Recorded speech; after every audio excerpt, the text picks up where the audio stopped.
Dancing in the minds of mud racers are visions of mayhem, not sugar plum fairies, as they prepare to grapple an unsettling gully in Lima, Ohio. This possessed surface has surrendered some quick times in the past, but it also seems to lay claim to a victim or two. Today, the key will be to see who wields the quickest escape and fears not this troubled terrain. This is Trucks and Tractor Power, featuring the best in NMRO mud racing. Today, it's the four-wheel and off-road Jamboree Spring Nationals from the Allen County Fairgrounds here in Lima, Ohio. Hi, everybody. I'm Gary Lee, and welcome to Trucks and Tractor Power. The action we see here at Lima is beginning to rival places like Bloomsburg and Sedalia, and we always have top caliber cars. In fact, the competition usually generates some very fast runs. We have a stellar field for this spring fling. And here with more on today's competition is Army Armstrong. Gary, with all the action that took place at Lima last year, a major motorsporting feat was overlooked. A new world record on a 180-foot track took place right here. 2.55 seconds by Ron Pence. Pence said that record would not be broken. However, the tribe of horsepower that we have back in the pit area here with us today, they're kind of reading a riot act to Pence. As far as they're concerned, he's going to be like Custer at Little Bighorn. They're coming after his scalp. Let's see if they can get it. Okay, we're set to go. There's a look at Dan Brown, who won the cut tire class in this event. The track today is a bit on the dry side, which means sticky, heavy mud. Now, there's a look at the fiberglass Vicky body of Mike Yosha's Hyperactive, and Mike, along with others, will be toting some extra pounds today. As Army Armstrong explained, that will not necessarily hurt in this game. Up until now, there's been a constant motorsports. That is, the lighter something is, the faster to go. That is not necessarily the case in mud racing. We're standing next to the world record holder, Ron Pence's vehicle. He holds a world record with a 2.55. The vehicle has to weigh 2,450 pounds. Ron Pence does not weigh anywhere near 2,450. Matter of fact, we found out he weighs around 2,800 pounds. Why is he heavy? Very, very simple. The weight that he has found to be to his advantage. He puts the weight in the frame. This frame is actually heavier than it needs to be, but that also makes it safer than it needs to be. And if you've seen in the sport, these guys are flipping all the time, so a heavier frame definitely has got to be to your advantage. Also, the weight sets over the rear wheels, and when you transfer the weight to the rear wheels, there's just more physical weight to dig into the track. So, Gary, that's the scoop on the weight break in this particular sport. Yeah, excuse the pun there, Army.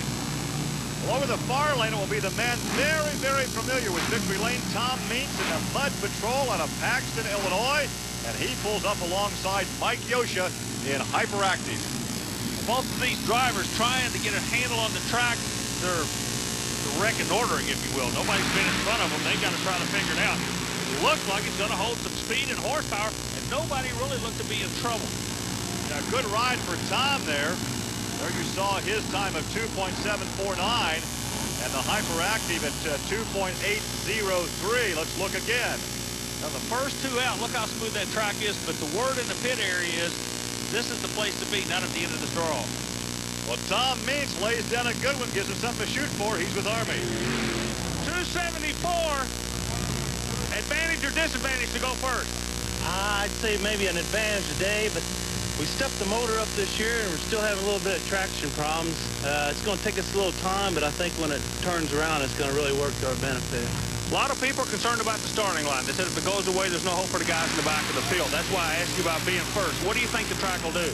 Yeah, I think the track will get worse, but I think there's some good cars back there yet. Now, one of those good cars is driven by this guy right here, Fred Wilhite. He's coming up. When we come back, stay with us.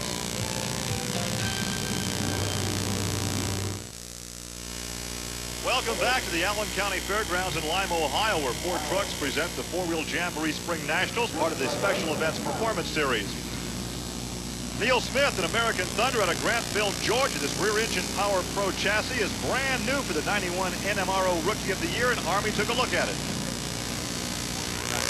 Here we are with Neil Smith's American Thunder. I want to show you some similarities here to drag racing. T-Flat Chrysler Hemi engine, 1471 supercharger, and Enderley injector. That is the part that makes it go. Now, there's another interesting part located on the very back of this vehicle. That's the part that makes it whoa. Look, Jim Dees out of California has actually designed a twin parachute setup for the mud racers in order to stop these vehicles. So once again, the technology that's been so famous in the sport of drag racing is working its way over to the sport of mud racing. Well, Smith will take on Buck Henderson in Appetite for Destruction, a nitrous-injected 28 Roadster.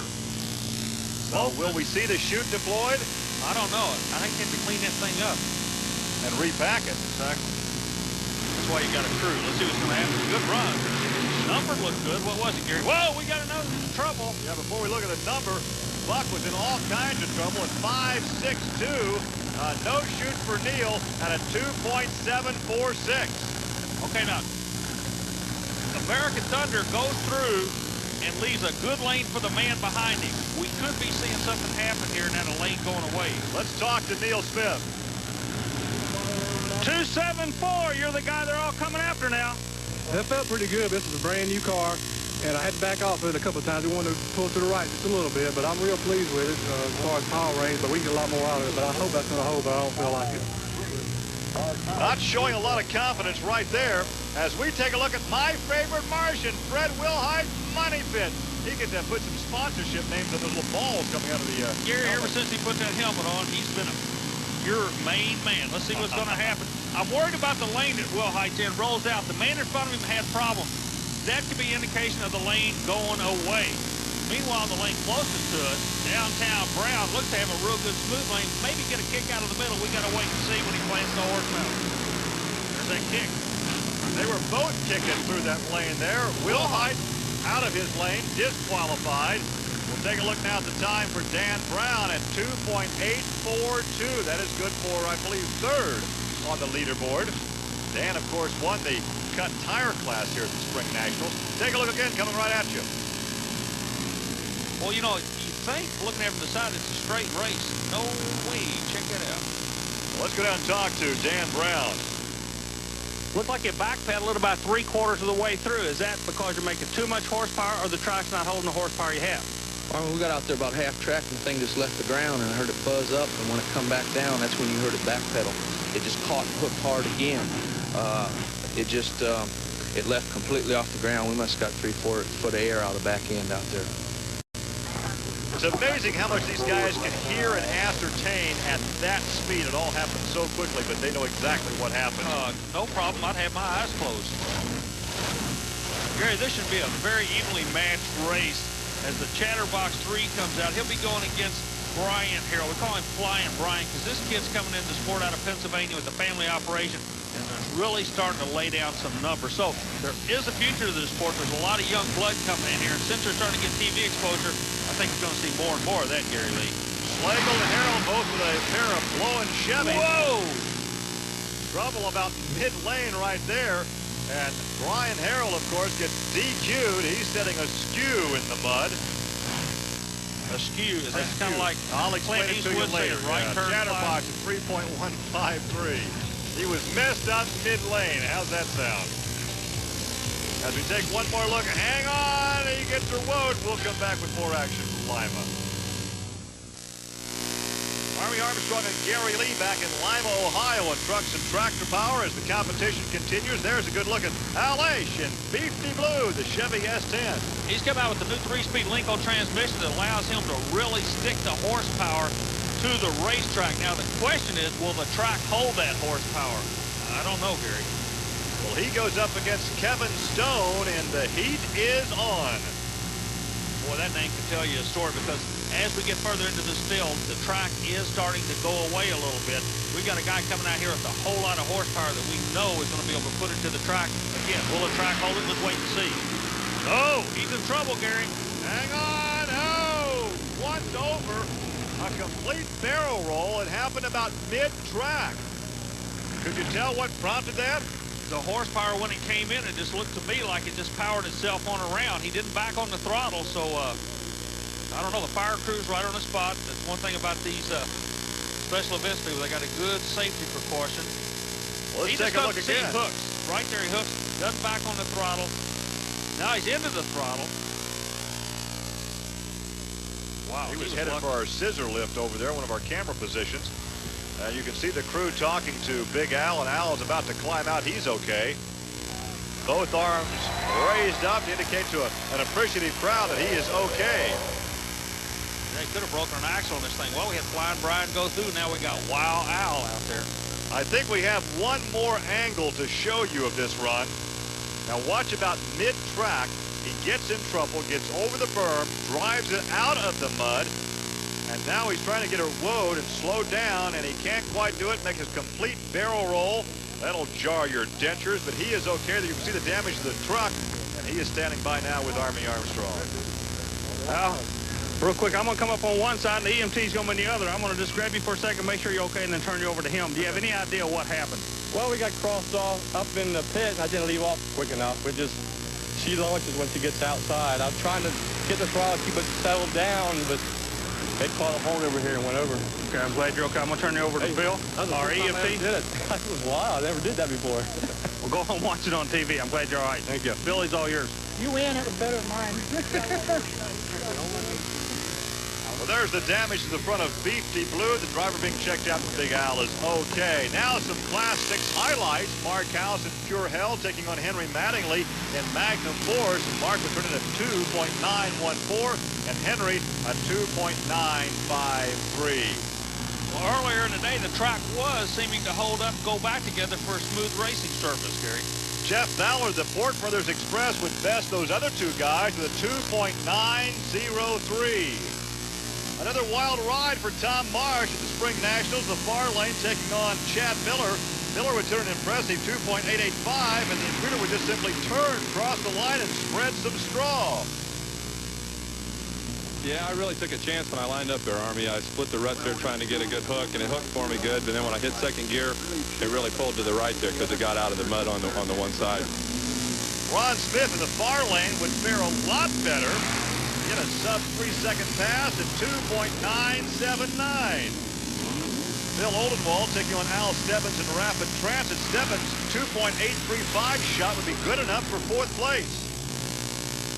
We overpowered the starting line today, Army. I knew there was a bunch of good cars here. We stepped it up a little bit, and we just overpowered. Broke a left front axle. Well, looking at the current standings now, Neil Smith on top at 2.746. Then it's Tom Means, Mike Yosha, Al Stebbins, and Dan Brown. Back to the starting line, Melvin Brown out of Ewington, Ohio in the Blue Max, taking on Shane Back in Attitude Adjuster. Brown's been around the sport a long time, as has Back. Both of them had a chance to look at the track. They know they've got to find some mud out there. This Jeffersonville, Kentucky native is an auctioneer by trade. Knows all the horsepower he has and where he is, he's got to be looking for mud. That's what they're doing right now, Gary. Well, they're looking for a fast lane that has not been used prior, or has not been chewed up by prior competitors. And at this point in the competition, it's tough to find what they're looking for. And it's all determined by the luck of a draw. There's your time to beat as Brown goes against Back.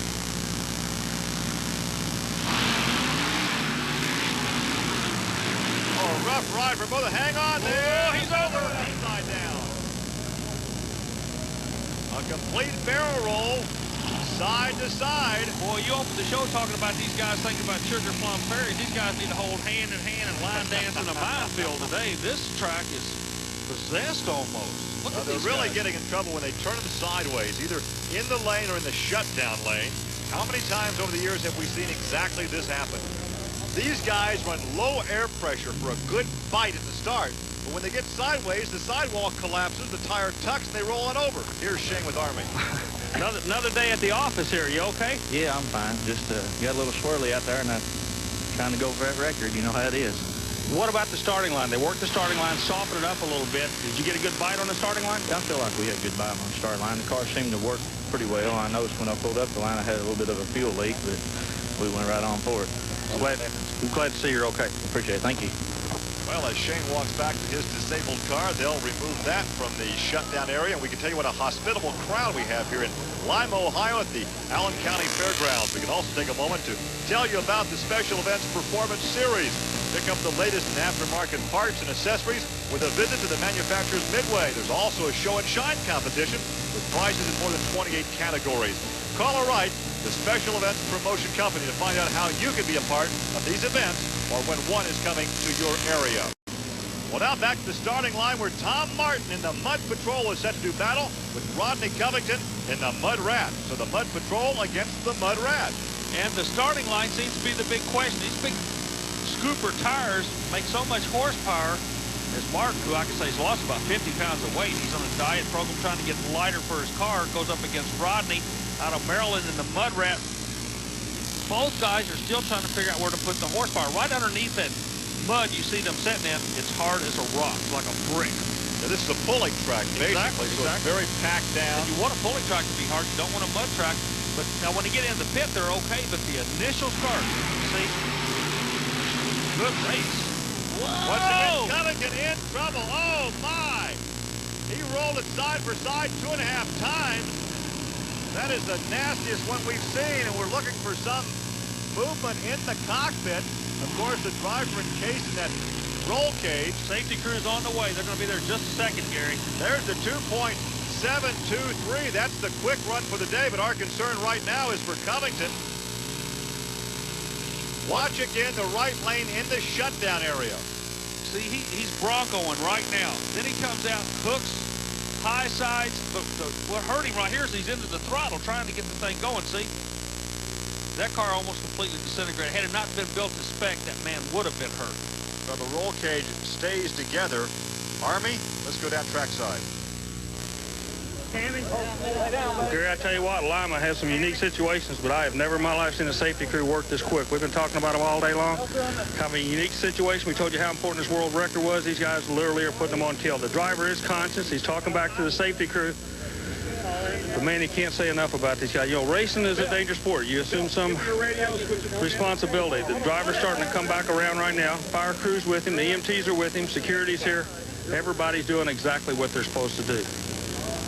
As a matter of fact, behind the driver, you notice the record crew is here. The fire crew is hosing down a little bit of fuel spill. The safety cage held up on the car. The only thing I saw that was kind of spooky is they're cutting his helmet off right now. And his neck guard was his right hand did get outside the roll cage. And you notice his right hand's up a little bit. I don't believe it's broken, but they are taking a little bit of time with it. Much anticipation right now from the grandstand, waiting on a word from the PA announcer as we take another look at what happened in the shutdown area to Rodney Covington. He actually goes over 2.5 times. Now right here takes a hard bounce on top of the side of the cage. Comes to rest on the right side. He was knocked out. You can see him hosing down the car, trying to neutralize any spilled alcohol. So we'll take this break and come back to Lima, Ohio. Well, they've taken Rodney Covington to the hospital for observation. He appears to be okay, but right now here's Army with our new leader. Well, Tom, you know, it's kind of weird. Everybody's complaining about the track and everything, and you come out towards the end of the field and cut the good number. What did you see nobody else is seeing? Well, I seen a good spot there on the left side of the track, and I tried to cross to the right as I went down. I jumped the tracks and very successful at it. I was a little lucky and feel real good about it. Let's take a look at now some other highlights from Class 6 competition. It's Brian Bailey in the near lane against Pete Coronas in the far lane. And Coronas' time is a good one, 2.781. That is 4th fast this afternoon. Mike Pausina in the Racemaster chassis had a tough day right here at the end of his run. Collects the timing light and a whole lot of straw. Dave Ray in Midnight Magic turns in a 2.906. And here is Bob Heisner in Hot Tuna. Boy, I like the body style of this one, Army. He has all kinds of trouble right off the starting line. 48 Fiat, Gary, used to be a real popular body style in drag racing.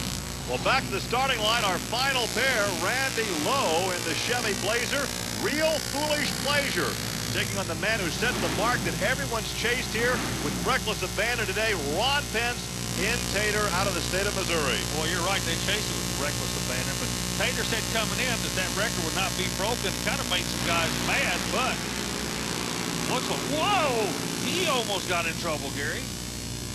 Yeah, and his time doesn't count. That's right. I was about to go for the time for Randy Lowe at 3.049. Tater being disqualified, so the win will go to Tom Martin. There's your leaderboard with Neil Smith second. Then it's Tom Means, Pete Coronas, and Mike Yosha. And here is your winner with Army Armstrong. Gary, I tell you what, I'm kind of glad this day's over. What surprises me is not this guy winning, but you winning from the middle of the field. The track has just been iffy all day long. Yeah, the car really performed well. You know, I got to thank Van Simmons for giving me the horsepower, and thank my new fiancée, Laura. This is our honeymoon money, Laura, so here it comes. So on a day of devastation, our congratulations to Tom Martin and our best wishes to Rodney Covington, who we understand will be okay. Well, that wraps it up for Army Armstrong. I'm Gary Lee. We'll see you next week on Trucks and Tractor Power. Now here's news and exciting video release from Diamond P Sports.